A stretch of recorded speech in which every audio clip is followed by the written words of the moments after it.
واسطہ کروں گا کہ دل بدل سکتے ہیں، جذبات بدل سکتے ہیں، ملک کے فکر و خیالات بدل سکتے ہیں، دور موجودہ کے دن رات بدل سکتے ہیں، تم بدل جاؤ تو یارو حالات بدل سکتے ہیں۔ اسی کے ساتھ مولانا اسامہ صاحب۔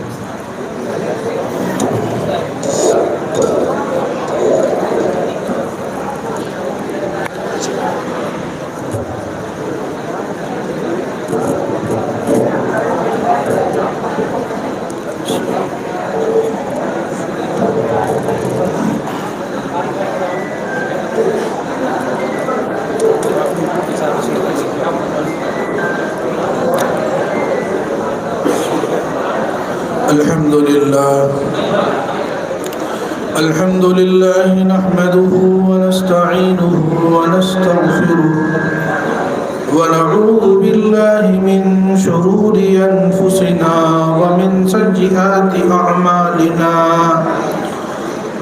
من يهده الله فلا مضل له ومن يضلله فلا هادي له ونشهد أن لا إله إلا الله وحده لا شريك له ونشهد أن سيدنا وحبيبنا وشفيعنا ومولانا محمدا عبده ورسوله صلى الله تعالى عليه وعلى آله وصحبه وبارك وسلم تسليما كثيرا كثيرا أما بعد فأعوذ بالله من الشيطان الرجيم بسم الله الرحمن الرحيم محمد رسول الله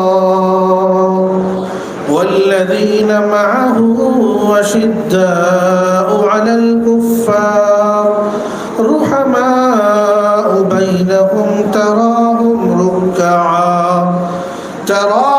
ركعا سجدا يبتغون فضلا من الله ورضوانا وقال الله تبارك وتعالى في القرآن الكريم بسم الله الرحمن الرحيم لقد كان لكم في رسول الله أسوة حسنة صدق الله مولانا العظيم۔ محترم معزز علماء کرام اور بہت ہی قابل قدر میرے بھائیوں، بزرگوں، عزیزوں، دوستوں، اس دنیا کے اندر ہر باپ یہ چاہتا ہے کہ میرا بیٹا کامیاب ہو جائے، اور وہ جو کامیابی چاہتا ہے تو اس کے نظریے الگ الگ ہوتے ہیں، اس کی سوچ الگ الگ ہوتی ہے۔ کسی کا باپ یہ چاہتا ہے کہ میرا بچہ، میرا بیٹا ڈاکٹر بن جائے، کسی کا باپ چاہتا ہے کہ میرا بیٹا عالم بن جائے، کسی کا باپ چاہتا ہے کہ میرا بیٹا بہترین حافظ بن جائے، کسی کا باپ چاہتا ہے کہ میرا بیٹا انجینئر بن جائے۔ اور جب وہی بچہ جس کے بارے میں باپ فکر مند رہتا ہے، آگے چل کر بچہ محنت سے پڑھتا ہے اور اس چیز میں محنت کرتا ہے، اور جب وہ ڈگری اور وہ چیز وہ حاصل کر لیتا ہے تو اسی بچے کے سلسلے میں اس کے ماں باپ کو فخر ہوتا ہے، اور ماں باپ لوگوں سے یہ بتاتے پھرتے ہیں کہ دیکھو میں نے کہا تھا نا کہ میرا بیٹا ڈاکٹر بنے گا، دیکھو میرا بیٹا ڈاکٹر بن گیا۔ میں نے کہا تھا نا کہ میرا بیٹا عالم بنے گا، دیکھو میرا بیٹا عالم بن گیا۔ تو ماں باپ کو ایک خوشی محسوس ہوتی ہے۔ اسی طریقے سے اللہ رب العزت نے ہمیں اور آپ کو اس دنیا کے اندر پیدا کیا۔ تو میرے پیارے بھائیوں، بزرگوں، عزیزوں، دوستوں، اللہ تعالیٰ کی ایک منشا ہے۔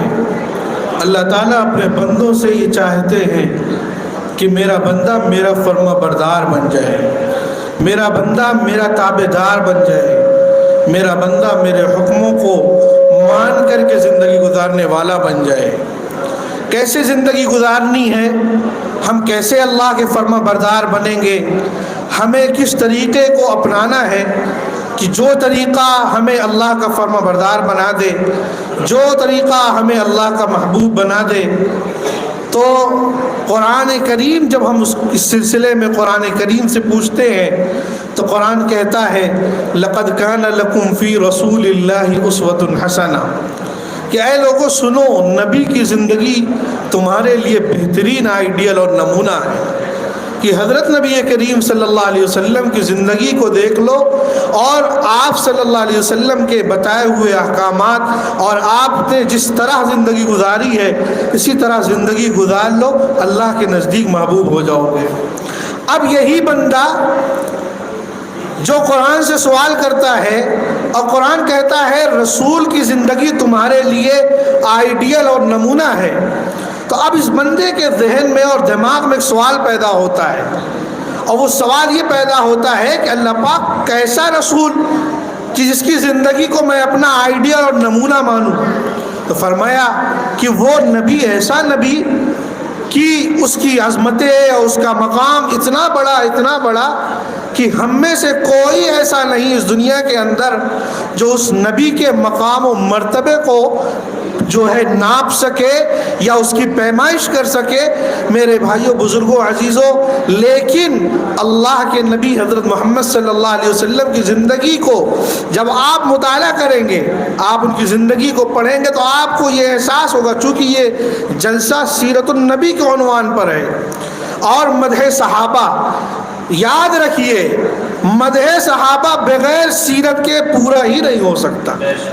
یہ سمجھیے صحابہ کی تعریف ہو اور نبی کی بات نہ ہو، خدا کی قسم صحابی نبی سے بنا ہے، صحابی نبی سے بنا ہے۔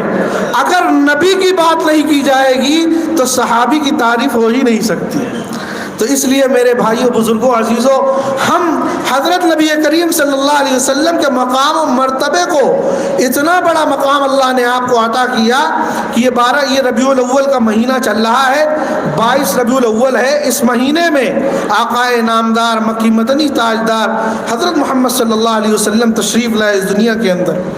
جب آپ صلی اللہ علیہ وسلم اس دنیا میں آپ تشریف نہیں لائے تھے، ابھی آپ اپنی ماں کے پیٹ میں منتقل نہیں ہوئے ہیں کہ آپ کے والد ماجد جناب عبداللہ تجارت کی غرض سے اور اس تعلق سے بھی کہ حضرت آمنہ سے مدینے میں جانے کے بعد وہاں نکاح کرنا ہے، اس کا سفر آپ نے کیا۔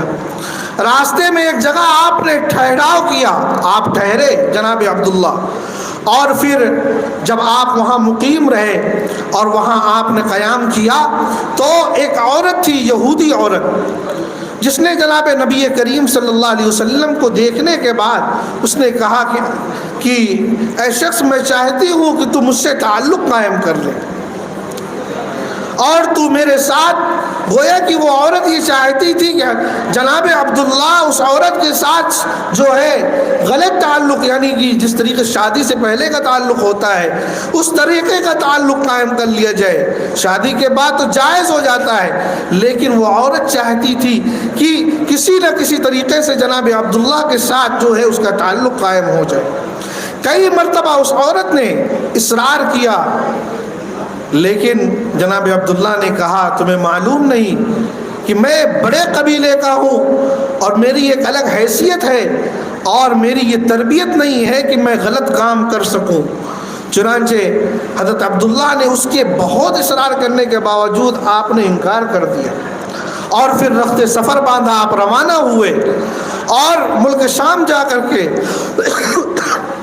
جس کام کے لیے آپ تشریف لے کر جا رہے تھے وہاں آپ نے تجارت جو کرنی تھی وہ تجارت کی، اور پھر واپس اپنے سسرال آئے اور وہاں حضرت آمینہ کے ساتھ آپ کا نکاح ہوا، اور نکاح کے بعد پھر حضرت عبداللہ روانہ ہوئے مکے کے لیے، تو پھر اسی جگہ پر ٹھہرا ہوا۔ اب وہ عورت اسی جگہ پر موجود ہے، لیکن اب ماحول بدل چکا ہے، معاملہ بدل چکا ہے۔ اب اس عورت نے عبداللہ کی طرف دیکھنا بھی گوارا نہیں کیا۔ جناب عبداللہ کو بڑی حیرت ہوئی کہ یہ عورت میرے پیچھے پڑی ہوئی تھی اور یہ کہہ رہی تھی کہ مجھ سے تعلق قائم کر لیجئے، اب حالت یہ ہے کہ یہ میری طرف نگاہ کرنے کے لیے تیار نہیں۔ تو جناب عبداللہ کو حیرت ہوئی اور خود اس عورت کے پاس گئے۔ اس عورت کا نام فاطمہ تھا، وہ یہودی عالمہ تھی۔ گئے اور جانے کے بعد کہا کہ جب میں اس سے پہلے یہاں آیا تھا تو تجھ کو میرے سلسلے میں اتنی رغبت تھی کہ تو چاہ رہی تھی کہ میرے ساتھ تعلق قائم کر لیجیے، لیکن میں نے انکار کر دیا، اور میں دیکھ رہا ہوں کہ اب تجھے کوئی دلچسپی نظر نہیں آتی۔ تو اس راہبہ عورت نے، یہودی عالمہ نے کہا کہ عبداللہ تیرے اندر کوئی مجھے دلچسپی نہیں ہے، تیرے پیشانی پر آخری نبی جناب محمد الرسول اللہ صلی اللہ علیہ وسلم کے نور کی چمک تھی۔ اس نور کے چمک نے میرے دل کے اندر یہ بات پیدا کی کہ میں کس طریقے سے تیرے ساتھ تعلق قائم کر لوں تاکہ یہ نور میرے پیٹ کے اندر منتقل ہو جائے۔ اب میں دیکھ رہی ہوں کہ یہ نور تیرے پیشانی سے غائب ہو چکا ہے، یا تو نے کوئی غلط کام کیا ہے، کسی سے غلط تعلق کیا ہے، یا تو تیرا نکاح ہو چکا ہے۔ تو میرے بھائیوں، بزرگوں، عزیزوں، حضرت نبی کریم صلی اللہ علیہ وسلم کا مقام تو یہ ہے کہ ابھی پیدا بھی نہیں ہوئے ہیں کہ جناب عبداللہ کی پیشانی پر نبوت کی علامت چمک رہی تھی۔ اور آگے بڑھیے، حضور اکرم صلی اللہ علیہ وسلم حضرت آمینہ کے پیٹ میں آ گئے۔ حضرت آمینہ فرماتی ہے کہ جس دن سے یہ بچہ میرے پیٹ میں آیا، جس طریقے سے عام عورتوں کو تکلیفیں ہوتی ہیں، تکلیفوں کا سامنا کرنا پڑتا ہے، بیماریاں پیش آتی ہیں، مجھے کسی بھی طرح کی کوئی تکلیف کا سامنا نہیں کرنا پڑا۔ اور حضرت آمینہ خود فرماتی ہے کہ جب میں تھوکتی تھی کبھی پہلے تو کوئی خوشبو نہیں آتی تھی، لیکن جب سے یہ بچہ میرے پیٹ میں آیا ہے، میں جب بھی اپنا لعاب نکالتی ہوں، میں تھوکتی ہوں، میرے تھوک سے خوشبو آتی ہے۔ اور تو اور جناب عبد المطلب جو اللہ کے نبی صلی اللہ علیہ وسلم کے دادا ہیں، ان کی جو اہلیہ تھی، انہوں نے شکایت کی عبد المطلب سے۔ کیسی شکایت یہ کی کہ آمینہ جب سے آئی ہے طرح طرح کی خوشبوئیں لگاتی ہے، وہ جب نہانے کے لیے غسل خانے میں جاتی ہے اور نکلتی ہے تو اتنی شاندار خوشبو آتی ہے کہ مجھے ڈر لگتا ہے، اور میں نے کئی مرتبہ سوچا کہ آمینہ سے پوچھوں کہ آمینہ تجھے یہ خوشبو ملتی کہاں سے ہے، لیکن میری ہمت نہیں ہوتی کہ میں آمینہ سے پوچھوں۔ تو جناب عبد المطلب نے کہا تم پریشان مت ہو، میں خود ہی پوچھ لوں گا۔ تو میرے بھائیوں، بزرگوں، عزیزوں، ایک مرتبہ ہوا ایسا کہ جناب عبد المطلب نہانے کے لیے غسل خانے کی طرف بڑھے، اور حضرت آمینہ نہا کر کے غسل خانے سے نکلی تو جناب عبد المطلب کہنے لگے کہ بیٹی یہ بتاؤ، یہ خوشبو جو آ رہی ہے کون سی خوشبو تم نے لگائی ہے، ذرا مجھے بھی یہ خوشبو دے دو، میں بھی لگا کر کے مکے کے سرداروں کے درمیان میں جاؤں گا تو میرا بھی کالر کھڑا ہو جائے گا اور لوگ کہیں گے عبد المطلب جیسی خوشبو کسی نے نہیں لگائی۔ اس طریقے سے جناب عبد المطلب نے سوال کیا، جواب کیا ملا؟ کہنے لگی ابا جان یہ خوشبو خدا کی قسم میں کوئی خوشبو نہیں لگاتی ہوں، جس دن سے یہ بچہ میرے پیٹ میں آیا ہے میں جب بھی نہاتی ہوں غسل کرتی ہوں تب جو ہے میرے جسم سے اور جو بھی پانی میں ڈالتی ہوں اپنے جسم پر وہ خوشبودار ہوتا ہے۔ تو یہ ہے مقام مصطفیٰ صلی اللہ علیہ وسلم۔ اور آگے بڑھیے مکے کے اندر ایک دستور تھا، مکے ہی میں کیا ہمارے آپ کے ہاں بھی یہ دستور رہا. اب تو سمرسیبل کا زمانہ آ گیا، ہینڈ پائپ کا زمانہ آ گیا، ٹوٹی کا زمانہ آ گیا. پہلے زمانوں میں لوگ جو ہے کنویں سے پانی نکالتے تھے. مکے کے اندر بھی یہی دستور تھا. جناب نبی کریم صلی اللہ تعالی علیہ وسلم ماں کے پیٹ میں ہیں. حضرت آمنہ بھی پانی نکالنے کے لیے کنویں کے قریب گئی. جب حضرت آمنہ کنویں کے قریب جاتی ہیں تو اب ماجرا دوسرا ہے، معاملہ الٹا ہو گیا کہ کنویں کا پانی خود اوپر چلا آتا ہے. آمنہ پیچھے ہٹتی ہیں، کنویں کا پانی نیچے چلا جاتا ہے. آمنہ کنویں کے قریب ہوتی ہیں، پانی اوپر آ جاتا ہے. سہیلیاں ساتھ گئی تھیں، دیکھنے کے بعد وہ حیرت میں پڑ گئی کہ آمنہ پانی تو کھینچنا پڑتا تھا لیکن تیرے اندر پتہ نہیں کیسی بات پیدا ہو گئی کہ آج کنویں کا پانی خود بخود اوپر آ رہا ہے. چنانچہ حضرت آمنہ فرماتی ہیں کہ جناب نبی کریم صلی اللہ علیہ وسلم جب تک میرے پیٹ میں رہے میں کنویں کے پاس جاتی تھی، جتنی سہیلیاں ہوتی تھیں سب بغیر ڈول کے اور بغیر رسی کھینچے پانی نکال لیتی تھی. بلکہ یہ معمول بنا رکھا تھا کہ جب بھی پانی نکالنا ہو تو آمنہ کو ساتھ لے لو اور ساتھ لے کر کے پانی نکالنے میں ہمارے لیے آسانی ہو جائے. تو میرے بھائیوں، بزرگوں، عزیزوں، جناب نبی کریم صلی اللہ علیہ وسلم کا معاملہ یہ تھا. حضرت آمنہ فرماتی ہیں ایک دن میں اپنے گھر سے باہر نکلی، جیسے ہی دروازہ کھولا آسمان کی طرف نگاہ اٹھی، دیکھتی ہوں کہ ستارے بالکل قریب آ گئے. ایسا محسوس ہوتا ہے کہ اپنے ہاتھوں سے میں آسمان کے ستاروں کو چھو لوں گی. حضرت آمنہ اس خوف سے خوف میں آ گئی، ڈر کی وجہ سے گھر کے اندر گئی. لیکن جیسے ہی اندر گئی دیکھتی ہے کہ آسمان کے ستارے آسمان کی طرف پڑ گئے. پتہ چلا کہ اے آمنہ یہ آسمان کے ستارے تمہاری وجہ سے نہیں بلکہ محمد الرسول اللہ صلی اللہ تعالی علیہ وسلم کی وجہ سے آ گئے. میرے بھائیوں، بزرگوں، عزیزوں، حضور علیہ السلام بچپن ہی سے، بلکہ آپ پیدا بھی نہیں ہوئے تھے تب سے آپ کے معجزات اور آپ کے ساتھ آپ کا مقام و مرتبہ اللہ تعالیٰ نے ایسا ظاہر کیا کہ لوگوں نے دیکھا اور لوگ حیران و شزدر ہو کر رہ گئے. جناب نبی کریم صلی اللہ علیہ وسلم چھوٹی سی عمر ہے، 6 سال کے ہیں، 6 سال کی عمر ہے.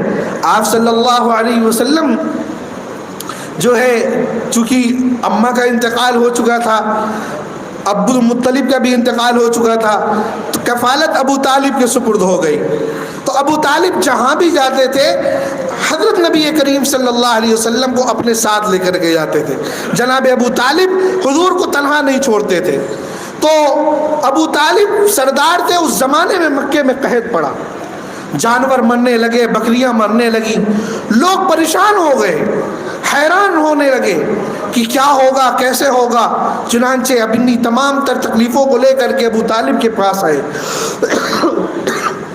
اور کہنے لگے ابو طالب حالات بہت پیچیدہ ہیں، بکریاں مر رہی ہیں، جانور مر رہے ہیں، پانی نہیں ہوگا تو کیسے جئیں گے. جناب ابو طالب نے کہا ایسا ہے تیاری کر لو، کل مکے کے اندر چل کر سب اپنے اپنے خداؤں سے جو ہے دعا مانگیں گے. جناب نبی کریم صلی اللہ تعالی علیہ وسلم ابو طالب کے ساتھ تیار ہو کر کے آپ بھی تشریف لے کر کے گئے. مکے کے اندر خانہ کعبہ میں وہ مسند بنی ہوئی تھی ابو طالب کی. ابو طالب بیٹھے، بغل میں حضرت نبی کریم صلی اللہ علیہ وسلم بیٹھے.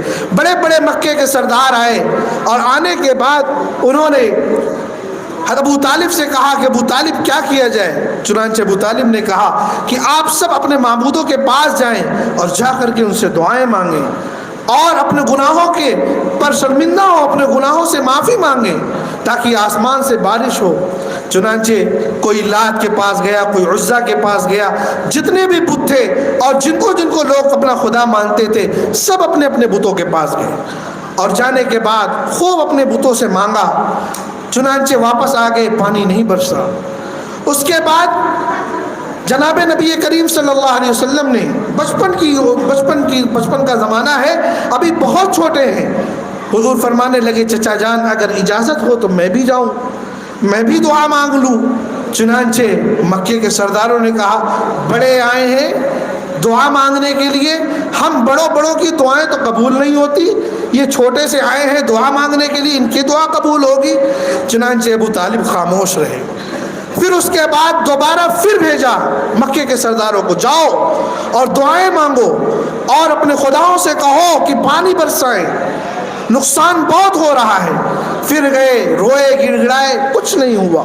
لیکن جب تھک ہار کر کے ابو طالب کے پاس آ گئے تو حضرت نبی کریم صلی اللہ علیہ وسلم مسکراتے ہوئے، بچپن کا زمانہ، مشکل سے 7-8 سال کی عمر رہی ہوگی آپ مسکراتے ہوئے آپ فرمانے لگے کہ اگر اجازت ہو چچا جان تو میں بھی جا کر کے دعا مانگ لوں۔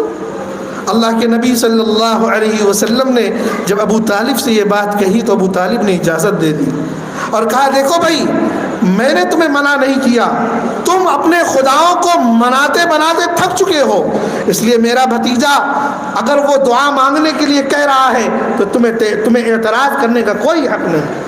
جناب نبی کریم صلی اللہ علیہ وسلم مکے کی خانہ کعبہ کی جو ہے سیڑھیوں پر چڑھتے ہیں اور خانہ کعبہ کی چھت پر آپ تشریف لے کر کے جاتے ہیں، اور کتابوں میں لکھا ہے کہ حضرت نبی کریم صلی اللہ علیہ وسلم پہلے آپ نے سامنے دیکھا، پھر پیچھے مڑ کر کے دیکھا، پھر دائیں مڑ کر کے دیکھا، پھر بائیں مڑ کر کے دیکھا، اور پھر یوں نگاہ اوپر کی آسمان کی طرف کی۔ جیسے ہی نگاہ نبوت آسمان کی طرف اٹھی ہے، جتنے بھی اطراف میں بادل تھے سب حضرت نبی کریم صلی اللہ علیہ وسلم کی نگاہ اوپر کرنے کی وجہ سے سب جمع ہو گئے۔ نگاہ نبوت نیچے ہوئی، ابھی ہٹی نہیں تھی، نیچے ہوئی نہیں تھی کہ آسمان سے بارش ہونی شروع ہو گئی، لوگ پریشان ہو گئے۔ تو میرے بھائیوں، بزرگوں، عزیزوں، اللہ کے نبی صلی اللہ علیہ وسلم بچپن ہی کے زمانے میں اللہ تعالیٰ نے آپ کو بڑے مقام و مرتبے سے آپ کو نوازا تھا، اور پھر نبوت کے ملنے کے بعد آپ صلی اللہ علیہ وسلم نے کس طریقے سے لوگوں کے درمیان چل کر کے محنت کی اور لوگوں کو اللہ کی طرف بلایا، لوگوں کو دین کی دعوت دی، اور پھر لوگوں کو یہ بتلایا کہ اس دنیا کی حقیقت کیا ہے، اللہ تعالیٰ نے اس دنیا کو کیوں بنایا ہے، اور اللہ تعالیٰ ہم سے کیا چاہتے ہیں۔ اور حضور کی محنت کرنے کے بعد ایک جماعت تیار ہوتی ہے صحابہ کرام رضوان اللہ تعالیٰ علیہم اجمعین کی۔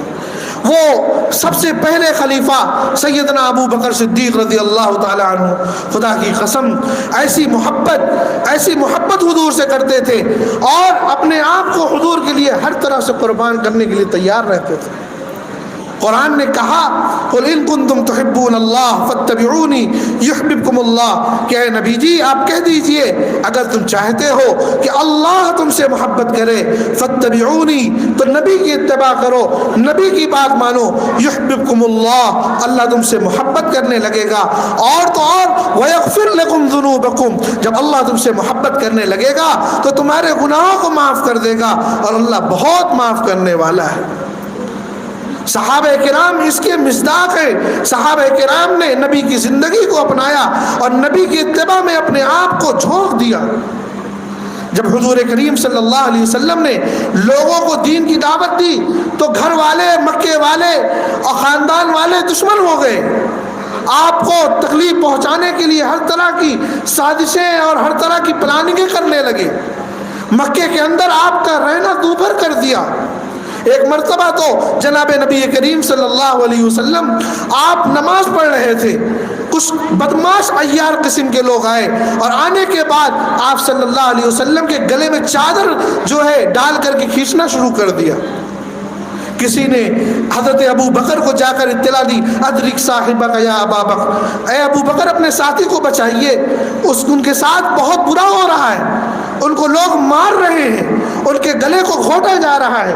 جناب ابو بکر صدیق رضی اللہ تعالیٰ، کیسا عشق تھا، کیسی محبت تھی، خدا کی قسم بہت پیچیدہ ماحول تھا مکے کا کہ کوئی اپنے ایمان کو ظاہر کرنے کے لیے تیار نہیں تھا، کوئی یہ بات کہنے کے لیے تیار نہیں تھا کہ میں مسلمان ہوں، میں کلمہ گو ہوں، میں ایک اللہ کو مانتا ہوں۔ کیوں؟ اس کی وجہ یہ تھی کہ جو مسلمان ہو جاتا تھا لوگ اس کے دشمن بن جایا کرتے تھے۔ حضرت ابو بکر ایسے تھے کہ حضور کے اوپر ظلم ہو رہا ہے، آپ کو گلے میں چادر ڈال کر کھینچی جا رہی ہے، حضرت ابو بکر دوڑتے ہوئے آئے اور آنے کے بعد لوگوں سے یہ مخاطب ہو کر کہنے لگے اتقتلون رجلا ان یقول ربی اللہ وقد جاءکم بالبینات، اے لوگوں تمہیں کیا ہو گیا ہے، تم کرنا کیا چاہتے ہو، تم ایسے شخص کو مار رہے ہو جس کی صرف یہی خطا ہے، جس کی صرف یہی غلطی ہے کہ وہ کہتا ہے کہ میرا رب اللہ ہے، اور یہ کہتا ہی ہے بلکہ کہنے کے ساتھ ساتھ اس کے پاس واضح دلائل ہیں، اس کے پاس معجزات ہیں، اس نے کر کے بھی دکھلایا، دکھا کر کے تمہیں بتلایا کہ اللہ ایک ہے، لیکن تم ماننے کے لیے تیار نہیں۔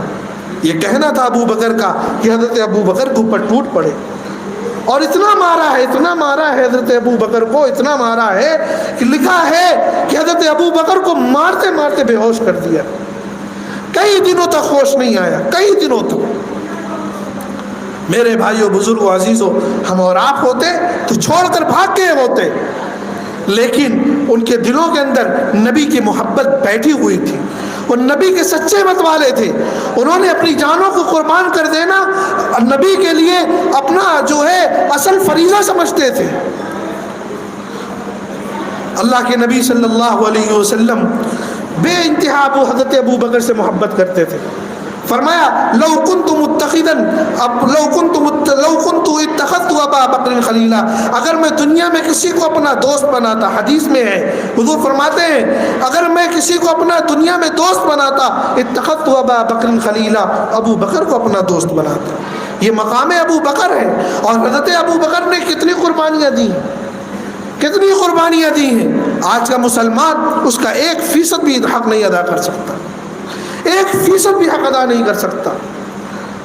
آپ حضرت عمر کہتے تھے کہ ابو بکر میری زندگی کی تمام نیکیاں لے لے، ابو بکر میری زندگی کی تمام نیکیاں لے لے، صرف مجھے ہجرت کا سفر اور ہجرت کی رات کا صرف 1 رات کا ثواب مجھے دے دے۔ حضرت ابو بکر معمولی نہیں ہے، حضرت ابو بکر کو سمجھنا، بہت ذہین آدمی تھے، بہت سمجھدار تھے۔ جب نبی نے نبوت کا اعلان نہیں کیا تھا تو مکے کے لوگ آ کر کے ابو بکر سے اپنے مسائل کو حل کرواتے تھے، گویا کہ پنچایت حضرت ابو بکر کے گھر میں ہوتی تھی۔ لیکن میرے بھائیوں، بزرگوں، عزیزوں، ایمان لانے کے بعد سب کچھ قربان کر دیا محمد رسول اللہ کو، سب کچھ قربان کر دیا، یہاں تک کہ اپنے گھر بار والوں کو بھی قربان کر دیا۔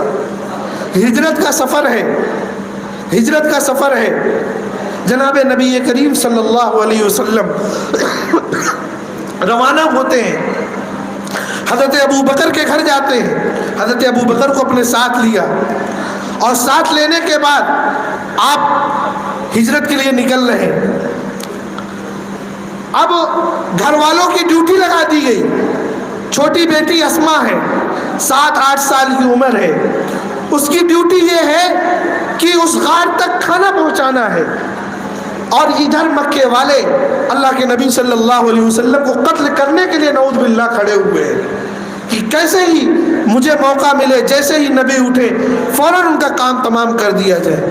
لیکن جب صبح ہوتی ہے تو نبی تو موجود نہیں، بلکہ نبی کے بستر پر حضرت علی آرام فرما رہے، اور جب حضرت علی کو دیکھا تو غصہ اور بڑھ گیا۔ فوراً ابو جہل نے کہا کہ محمد رسول اللہ کو اگر ڈھونڈنا ہے تو ابو بکر کے گھر چلو۔ اس ملعون کو بھی یہ پتا تھا کہ محمد رسول اللہ اگر کہیں جائیں گے تو بغیر ابو بکر کو ساتھ لیے نہیں جائیں گے۔ چنانچہ ابو جہل حضرت ابو بکر کے گھر پر پہنچتا ہے، اور پہنچتے ہی کنڈی کھٹکھٹائی، اور کھٹکھٹانے کے بعد اندر سے آواز آئی، کون؟ بتایا کہ ابو جہل۔ کھولا، دروازہ کھولا گیا، اور پھر چھوٹی بیٹی حضرت اسما، جو حضرت ابو بکر کی بیٹی 8-9 سال کی عمر ہے، حضرت اسما باہر آتی ہیں۔ پوچھتا ہے ابو جہل، یہ بتا تیرا باپ کہاں؟ یہ نہیں پوچھا کہ محمد رسول اللہ کہاں ہے، کیونکہ اس ملعون کو بھی یہ پتا تھا کہ ابو بکر حضور سے بے حد محبت کرتے ہیں، اور محمد صلی اللہ علیہ وسلم بے حد ابو بکر سے محبت کرتے ہیں، اس لیے ابو بکر جہاں بھی ہوں گے وہی محمد رسول اللہ۔ چنانچہ اس نے یہ نہیں پوچھا کہ محمد رسول اللہ کہاں، اس نے کہا تمہارے ابا کہاں ہیں، ابو بکر کہاں ہیں؟ چھوٹی تھی، صحابی کی بیٹی تھی، ایمان دلوں کے اندر بیٹھا ہوا تھا. ہمارے اور آپ کی بیٹیاں ہوتی، ہمارے اور آپ کے گھر والے ہوتے تو جھوٹ بول دیتے نہیں معلوم ہے. 8 سال کا بچہ ویسے ہی جھوٹ بول دیتا ہے. گناہ کرتا ہے تو اماں کہتی ہے ارے ابھی بہت چھوٹا ہے، ابا کہتے ہیں ارے اس کا تو کوئی سب معاف ہے. 15 سال کے بعد اسے نماز پڑھانی ہے، 15 سال کے بعد اس کا گناہ لکھا جائے گا. لیکن خدا کی قسم دیکھو ابو بکر کی بیٹی ہے، پوچھ رہا ہے شیطان کہ تمہارا باپ کہاں ہے؟ کہہ سکتی تھی کہ نہیں معلوم، کہنے لگی پتہ ہے لیکن بتاؤں گی نہیں، پتہ ہے لیکن بتاؤں گی نہیں. اس ملعون نے حضرت اسماء کے چہرے پر اتنا زوردار تماچا مارا ہے کہ لکھا ہے کتابوں میں کہ حضرت اسماء کے کان کی جو بالی تھی ایک کیل لگی ہوئی تھی دیوار میں، اس کیل سے جا کر کے وہ ٹکرائی ہے اور وہ کان کی بالی جا کر کے اس کیل میں پھنسی ہے. اس کی وجہ سے کان زخمی ہو گیا، کان زخمی ہو گیا، کان سے خون بہ رہا ہے. وہ ملعون حضور کو ڈھونڈنے کے لیے بڑے بڑے سرداروں کو بڑے بڑے انعامات اس نے جو ہے حضور اکرم صلی اللہ علیہ وسلم کو ڈھونڈنے کے لیے بہت سے انعامات اس نے جو ہے اعلان کیے کہ یہ ملے گا یہ ملے گا جو حضور کو لائے گا. چنانچہ اللہ کے نبی صلی اللہ علیہ وسلم آپ اس غار میں حضرت ابو بکر کے ساتھ ہیں اور حضرت اسماء اس زخمی حالت میں، جنہوں نے حج کیا ہوگا یا عمرہ کیا ہوگا وہ اس غار کی اونچائی کو سمجھ سکتے ہیں. آج کا یہ نوجوان جو اپنے آپ کو طاقتور سمجھتا ہے وہ اس غار تک چڑھنے میں اس کی حالت خراب ہو جائے گی. اور اس زمانے میں تو سیڑھیاں بن گئی ہیں، اور اس زمانے میں تو صرف جو ہے پتھر تھے، نکیلے پتھر تھے، پہاڑ پر چڑھنا دشوار تھا. لیکن خدا کی قسم سیدنا ابو بکر صدیق رضی اللہ تعالیٰ عنہ نے کس طریقے سے اللہ کے نبی صلی اللہ علیہ وسلم کو اپنے کندھے پر لے کر کے اس غار تک آپ گئے ہیں، اور پھر آپ کے گھرانے والوں نے یعنی آپ کی بیٹی نے آپ کے بیٹے نے کس طریقے سے آپ کی خدمت کی ہے. اور اس زخمی حالت میں جو ہے اس غار تک جب پہنچے ہیں تو سیدنا ابو بکر صدیق دیکھ کر بے چین ہو گئے، بیٹی کو زخمی دیکھ کر بے چین ہو گئے اور پوچھنے لگے اسماء یہ کیسے ہوا تمہارے ساتھ، کس نے کیا تمہارے ساتھ؟ تو جناب ابو بکر صدیق رضی اللہ تعالی عنہ بیٹی کی حالت کو دیکھ کر پریشان ہو گئے. بیٹی نے کہا ابا ابو جہل آیا تھا اور وہ یہ پوچھ رہا تھا کہ تیرا باپ کہاں ہے. یہ حضرت اسماء کی زبان سے نکلنا تھا. بیٹی کے سارے درد کو حضرت ابو بکر بھول گئے، بیٹی کے زخم کو بھول گئے.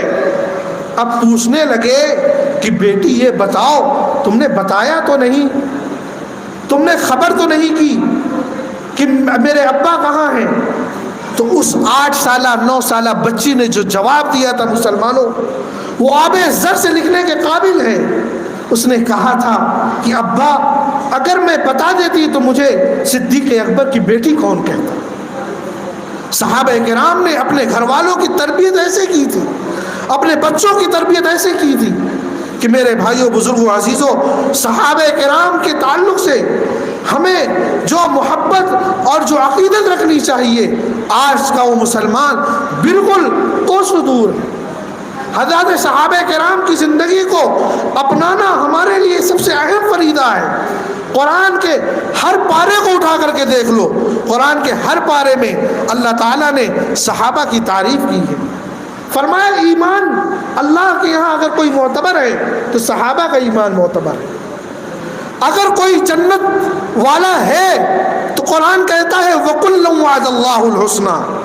ارے قرآن کا منکر ہے اگر جو صحابی کو جنتی نہ مانے، جو صحابی کو جنتی نہ مانے وہ قرآن کی اس آیت کا منکر ہے. قرآن کہہ رہا ہے کہ لقد رضی اللہ، کہ اللہ ان سے راضی ہو گیا اور یہ اللہ سے راضی ہو گئے. میرے بھائیوں بزرگوں عزیزوں اسے قرآن کہہ دے اور قرآن کہہ رہا ہے اولئک ھم الفائزون، یہی لوگ کامیاب ہیں. اولئک هم المتقون، یہی لوگ تقوی والے ہیں، انہی کی زندگی کو اپنا لو، تم کامیاب ہو جاؤ گے۔ اس لیے میرے پیارے بھائیوں، بزرگوں، عزیزوں، جناب نبی کریم صلی اللہ علیہ وسلم کی زندگی کو صحابہ نے اپنی زندگی کے اندر اپنا لیا تھا، اور یہی وجہ تھی جس کی بنیاد پر اللہ تعالیٰ نے حضرت نبی کریم صلی اللہ علیہ وسلم کے صحابہ سے رضامندی کا اظہار دنیا ہی میں کر دیا کہ ہر صحابی، اور یاد رکھو صحابی عمل سے نہیں بنتا، صحابی عمل سے نہیں بنتا، صحابی نگاہ نبوت سے بنتا ہے۔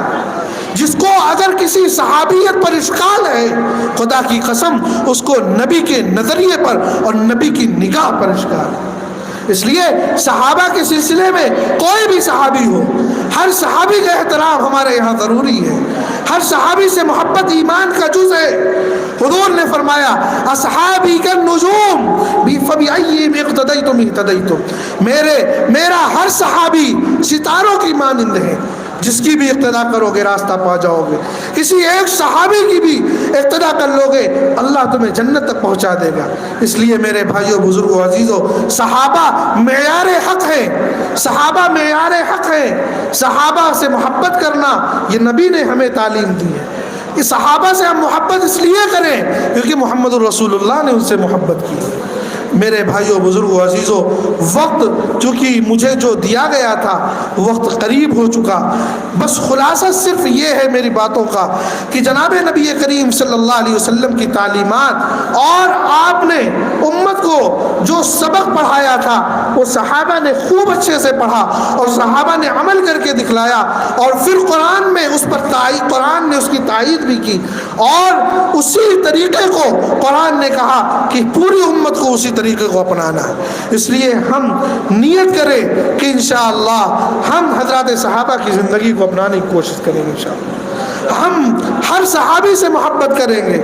صحابہ ہماری آنکھوں کی ٹھنڈک ہیں، صحابہ ہمارے دلوں کی دھڑکن ہے، صحابہ ہمارے سروں کے تاج ہیں۔ اگر صحابہ نہ ہوتے تو خدا کی قسم اس گاؤں میں آج دین نہ ہوتا۔ اگر صحابہ نہ ہوتے اور انہوں نے دین کی فکر نہ کی ہوتی تو آج یہ مسجد و مدرسے اور آج یہ کلمہ پڑھنے والے اس دنیا میں نہ ہوتے۔ صحابہ کا احسان ہے، صحابہ کی محبت کو دلوں میں بیٹھاؤ۔ اللہ تعالی ہم سب کو صحیح معنوں میں تمام صحابہ کرام سے محبت کرنے کی توفیق عطا فرمائے۔ وآخر دعوانا ان الحمد للہ رب العالمین۔ جزاک اللہ۔